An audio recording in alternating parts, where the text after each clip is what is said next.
Hi, welcome to Devika Ilangovan channel.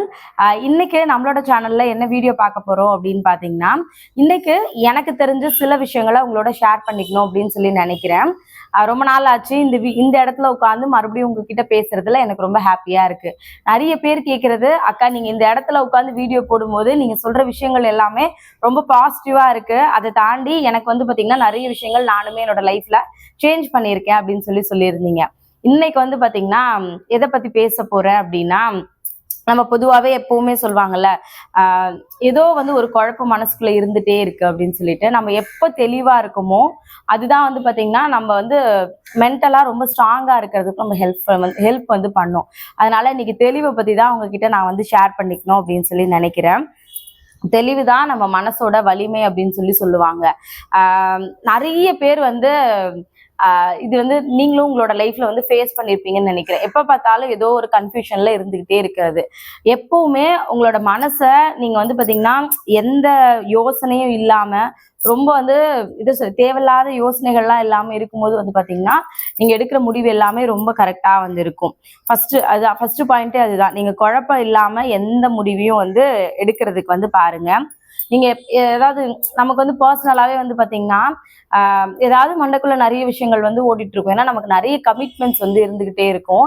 அந்த மாதிரி நீங்க எப்பெல்லாம் ரொம்ப குழப்பமா இருக்கீங்க அப்படின்னு நீங்க ஃபீல் பண்றீங்களோ அந்த மாதிரி டைம்ல வந்து பாத்தீங்கன்னா எந்த முடிவுமே வந்து எடுக்காதீங்க. இப்போ எக்ஸாம்பிளுக்கு சொல்லணும் அப்படின்னா, இப்ப நானே கூட என்னையே நீங்க எக்ஸாம்பிளா எடுத்துக்கோங்க. நான் வந்து பாத்தீங்கன்னா குழப்பமா இருக்கும்போது நிஜமாவே எந்த டிசிஷனுமே எடுக்க மாட்டேன். எனக்கு ரொம்ப கன்ஃபியூஷனா இருக்கு அப்படின்னா, நான் எனக்கு ரொம்ப க்ளோஸ் ஆனவங்க என் ஹஸ்பண்ட் கிட்டயோ என் ஃபேமிலியில இருக்கவங்க கிட்டயோ வந்து பாத்தீங்கன்னா, எனக்கு இது மாதிரி ரொம்ப கன்ஃபியூஷனா இருக்கு, இது பண்ணலாமா வேண்டாமா நான் யோசிச்சுட்டு இருக்கேன் அப்படின்னு எனக்கு தேவை அப்படின்னா நான் கண்டிப்பா டிஸ்கஸ் வந்து பண்ணுவேன். அதே மாதிரி நான் இந்த மாதிரி ஒரு டபுள் மைண்டடா இருக்கு. இப்போ நான் ஒரு பிஸ்னஸ் பண்ணணும்னு நினைக்கிறேன், இல்லை ஏதாவது ஒரு பொருள் வாங்கணும்னு நினைக்கிறேன் அப்படின்னா, இந்த மாதிரி கன்ஃபியூஷனான ஒரு ஸ்டேட்மெண்ட்ல இருக்கும்போது எந்த விஷயத்தையுமே வந்து எந்த முடிவுமே வந்து எடுக்க மாட்டேன். அதனால உங்களுக்கும் சொல்றது அதுதான். நீங்க குழப்பமா இருக்கீங்க, ஒரு விஷயம் பண்ண போறீங்க அப்படின்னா அது உங்களுக்கு வந்து இதை பண்ணலாமா வேண்டாமா அப்படின்னு ரொம்ப கன்ஃபியூஷனா இருக்கு அப்படின்னும் போது அந்த முடிவை வந்து கண்டிப்பா எடுக்கவே எடுக்காதீங்க. ஒரு தெளிவான மனநிலையோட நீங்க எந்த முடிவு எடுத்தீங்கனாலும் அது வந்து சரியா இருக்கும். நீங்க குழப்பத்தோட நீங்க எந்த முடிவு எடுத்தாலும் அது சரியாவே நடக்க வேண்டிய விஷயமா இருந்தாலும் வந்து பாத்தீங்கன்னா அது தப்பாகிறதுக்கு நிறைய வாய்ப்பு வந்து இருக்கு. அதனால எப்பவுமே வந்து பாத்தீங்கன்னா ரொம்ப தெளிவான மனசோட இருங்க. எந்த குழப்பத்தோடையும் எந்த முடிவையும் வந்து எடுக்காதீங்க. அடுத்தது மெயினா நம்ம குழப்பம் வர்றதுக்கு என்ன காரணம்னு பாத்தீங்கன்னா, இப்ப நடந்த எல்லா விஷயத்துக்கும் நம்ம ஒரு காரணத்தை தேடிக்கிட்டே இருப்போம். இது ஏன் இப்படி நடந்துச்சு, இவங்க ஏன் இப்படி பேசினாங்க, இவங்க ஏன் இப்படி நடந்துகிட்டாங்க அப்படின்னு ஒரு விஷயத்துக்கும் வந்து பாத்தீங்கன்னா நம்ம காரணத்தை தேடிக்கிட்டே இருப்போம். இந்த மாதிரி எல்லா விஷயத்துக்கும் காரணத்தை தேடிட்டே இருக்கும்போது கண்டிப்பா நம்மளோட மனசு வந்து பாத்தீங்கன்னா ரொம்ப தெளிவாலாம் வந்து இருக்கவே இருக்காது. எந்த விஷயம் நடந்தாலுமே ஒரு விஷயம் நடந்துருச்சு அப்படின்னா அதை வந்து விட்டுடணும். நடந்து முடிஞ்ச விஷயத்துக்கு வந்து பாத்தீங்கன்னா அன்னைக்கு அது அப்படி நடக்காம இருந்துச்சு அப்படின்னா இன்னைக்கு வந்து இப்படி இருந்திருக்காதுல்ல அப்படின்னு எப்பவுமே யோசிக்காதீங்க. ஏன் அப்படின்னா அன்னைக்கு நடந்த விஷயம் இப்ப நீங்க யோசிக்கிறது மூலயமா அதை மாத்திர முடியும் அப்படின்னா நம்ம யோசிக்கலாம். பட் அதனால எந்த பிரயோஜனமுமே வந்து கிடையாது. நீங்க அன்னைக்கு நடந்த விஷயத்த அன்னைக்கு அதெல்லாம் நடக்கலன்னா நான் இப்ப எப்படி இருந்திருப்பேன் தெரியுமா அப்படின்னு இப்ப யோசிக்கும் போது அது உங்களுக்கு தேவையில்லாத ஒரு குழப்பத்தை தான் வந்து கொடுக்குமே தவிர உங்களுக்கு தெளிவான ஒரு மனசை வந்து கண்டிப்பா கொடுக்கவே கொடுக்காது. அதனால எப்பவுமே எல்லா விஷயத்துக்கும் வந்து ஒரு காரணம் தேடிக்கிட்டே இருக்காதீங்க. இது ஏன் நடந்துச்சு, இது ஏன் நடக்கல, இது நடந்திருக்கலாமே அப்படியெல்லாம் யோசிக்காதீங்க. உங்களுக்கு ஒரு விஷயம் நடக்குது அப்படின்னா கண்டிப்பா அது ஏதோ ஒரு காரணத்துக்காக தான் நடக்குது. இல்ல நீங்க நினைக்கிற ஒரு விஷயம் தள்ளி போயிருக்கலாம், இல்ல நடக்காம போயிருக்கலாம். அது வந்து பாத்தீங்கன்னா அதுவும் உங்களோட கண்டிப்பா நல்லதுக்காக தான் வந்து இருக்கும். ஒரு விஷயம் உங்களை தாண்டி அது தள்ளி போகுது அப்படின்னா, நடக்க வேண்டிய விஷயம் தள்ளி போகுது அப்படின்னா அதை விட உங்களுக்கு டபுள் மடங்கு ட்ரிபிள் மடங்கு ஏதோ ஒரு நல்ல விஷயம் வந்து நடக்க போகுது நீங்க முதல்ல நம்புங்க. ஏன்னா நம்ம என்ன மாதிரி விஷயங்கள் மனசார நினைக்கிறோமோ அதுதான் வந்து கண்டிப்பா நம்மளோட லைஃப்ல வந்து நடக்கும். நீங்க சந்தோஷமா இருப்பீங்க அப்படின்னு நினைச்சீங்கன்னா நீங்க எப்பவும் சந்தோஷமா தான் இருப்பீங்க. ஐயோ நம்ம லைஃப் இப்பவே எப்படி இருக்கே, நாளைக்கு ஃபியூச்சர்ல எப்படி இருக்கும்னு நீங்க பயப்பட ஆரம்பிச்சீங்கன்னா அதே மாதிரிதான் உங்களோட லைஃப் வந்து இருக்கும்.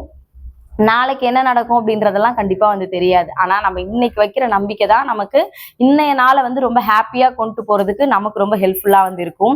அதனால எல்லாத்துக்கும் காரணம் தேடிக்கிட்டே இருக்காதீங்க. கண்டிப்பா அது உங்களுக்கு ஒரு தெளிவான மனசை வந்து கொடுக்கவே கொடுக்காது. அதே மாதிரி சின்ன சின்ன விஷயத்துக்கெல்லாம் கோவப்படுறத முதல்ல நிறுத்துங்க. ஏன்னா நம்ம கோவப்படும் போது வீட்டுல சண்டை வரும், அதை பத்தி யோசிப்போம். அதனால நம்மளோட மன நிம்மதி கெட்டு போறதுக்கு நிறைய வாய்ப்பு வந்து இருக்கு. நான் வந்து ஒரு லைன் ஆல்ரெடி உங்ககிட்ட ஷேர் பண்ணியிருந்தேன். அடுத்தவங்க பண்ற தப்புக்கு நீங்க ஏன் உங்களுக்கு தண்டனை கொடுத்துக்கிறீங்க அப்படின்னு சொல்லிட்டு. அதுதான் உண்மை. நம்ம கோவப்படுறது வந்து எதுக்காக நம்ம கோவப்படுவோம்? நம்ம பசங்க வந்து வீட்ல ஏதாவது ஒரு விஷயம் பண்ணல, இல்ல நமக்கு பிடிக்காத ஒரு விஷயம் வந்து நடக்குது, அவங்க ஏதாவது தப்பு பண்ணியிருப்பாங்க, அதுக்காக நம்ம வந்து கத்துவோம், கோவப்படுவோம், சண்டை போடுவோம். இது உண்மையாவே யோசிச்சு பாருங்களேன். இது நம்மளோட தப்பு வந்து கிடையாது. அவங்க பண்ற தப்புக்கு நமக்கு நாமே வந்து பாத்தீங்கன்னா கோவப்பட்டு தண்டனை தான் வந்து கொடுத்துக்கிறோம். நம்ம கோவப்படுறது மூலியமா நமக்கு ஏதாவது ஒரு நல்ல விஷயம் நடக்க போதா? கண்டிப்பா கிடையாது. அதனால நம்ம தேவையில்லாம கத்துவோம், தேவையில்லாம அழுவோம், தேவையில்லாத மன உளைச்சல், அதை பத்தின குழப்பம், வீட்டுல பிரச்சனை, இந்த மாதிரி நிறைய விஷயங்கள் வந்து இருக்கு. அதனால எப்பவுமே சின்ன சின்ன விஷயத்துக்கெல்லாம் கோவப்படுறத வந்து நிறுத்துங்க. அதுக்காக கோவமே படக்கூடாதா அப்படின்னு கேட்டீங்கன்னா அப்படியெல்லாம் கிடையாது. எந்த இடத்துல கோவப்படணும் அப்படின்றது வந்து கண்டிப்பா இருக்கு. நம்மளோட கோவத்துக்கான வேல்யூ வந்து அந்த இடத்துல வந்து இருக்கணும். நீங்க சின்ன சின்ன விஷயத்துக்கெல்லாம் கோவப்பட்டீங்க அப்படின்னா, ஆமா இவளுக்கு வேற வேலையே இல்லை, எல்லாத்துக்கும் இவ இப்படிதான் சின்ன தொட்ட விஷயத்துக்கெல்லாம் கோவப்படுவா அப்படின்னு சொல்லுவாங்க.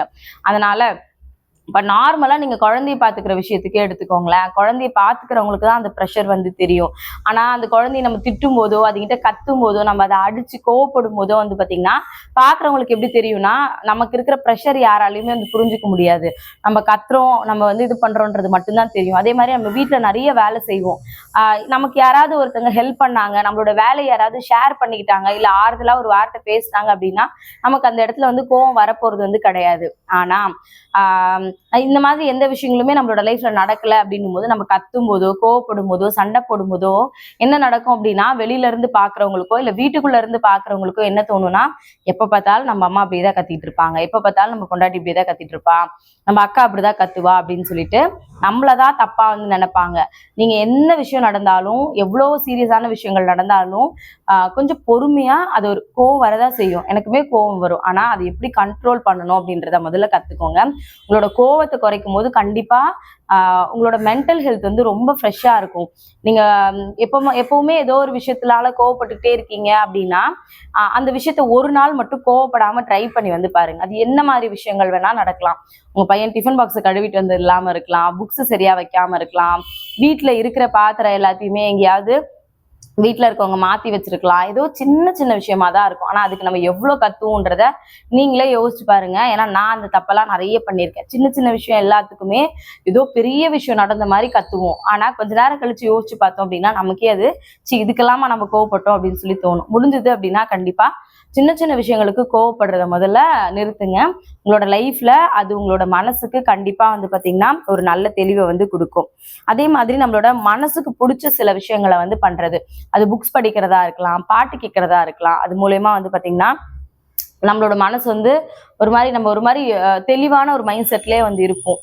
நம்ம லைஃப்ல என்ன விஷயம் நாளைக்கு நடக்க போகுதுன்றதுலாம் தெரியாது. இன்னைக்கு ஒரு நாள், இந்த 1 மணி நேரம், இந்த நிமிஷம், இது மட்டும்தான் நமக்கு வந்து நிரந்தரமானது. அதனால இதுல வந்து தேவையில்லாத விஷயங்களை பத்தி யோசிச்சுக்கிட்டு அதெல்லாம் இருக்கிறத விட உங்களுக்கு என்ன விஷயம் பிடிக்குதோ அதை பண்ணுங்க. வீட்டுல வேலை பார்க்கறது பிடிக்குதுன்னா வேலை பாருங்க, ரெஸ்ட் எடுக்கிறது பிடிக்கிறதுனா ரெஸ்ட் எடுங்க. உங்களுக்கு புக்ஸ் படிக்கணும்னு தோணுதா புக்ஸ் படிங்க, பாட்டு கேளுங்க, டிவி பாருங்க, சீரியல் பாருங்க. உங்களுக்கு என்ன விஷயம் பிடிக்குதோ அதை பண்ணுங்க. கிளீன் பண்ண முடிஞ்சதுன்னா வீடு கிளீன் பண்ணுங்க, துணியெல்லாம் மடிச்சு வைங்க. உங்களுக்கு எந்த விஷயம் ஹாப்பினஸை கொடுக்குதோ அதை வந்து பண்ணுங்க. கண்டிப்பா அது உங்களோட மனசை வந்து ரொம்ப வந்து உங்களோட மைண்டை தெளிவா வச்சுக்கும். அதனால உங்க மனசு வந்து ரொம்ப ஸ்ட்ராங்கா வந்து ரொம்ப ஹாப்பியா வந்து இருக்கும். அதே மாதிரி தேவையில்லாத விஷயங்களை வந்து, அதாவது தேவையில்லாத நினைவுகள் வந்து நிறைய இருக்கும். அது எல்லாத்தையும் நம்ம அப்பப்போ வந்து பாத்தீங்கன்னா மறந்துட்டோம் அப்படின்னா அது ரொம்பவே வந்து நல்லது. தேவையில்லாத விஷயங்கள்னு என்ன சொல்றேன் அப்படின்னா, நம்மளோட லைஃப்ல நடந்த ரொம்ப கசப்பான அனுபவங்கள் நிறைய வந்து இருக்கும். எல்லார் லைஃப்லயும் அந்த மாதிரி நிறைய விஷயங்கள் வந்து இருக்கும். அதை நம்ம அடிக்கடி யோசிச்சு இந்த மாதிரி என் லைஃப்ல நடந்துச்சுல்ல, இப்படி நடந்துச்சுல்ல அப்படின்னு எப்பவுமே யோசிக்காதீங்க.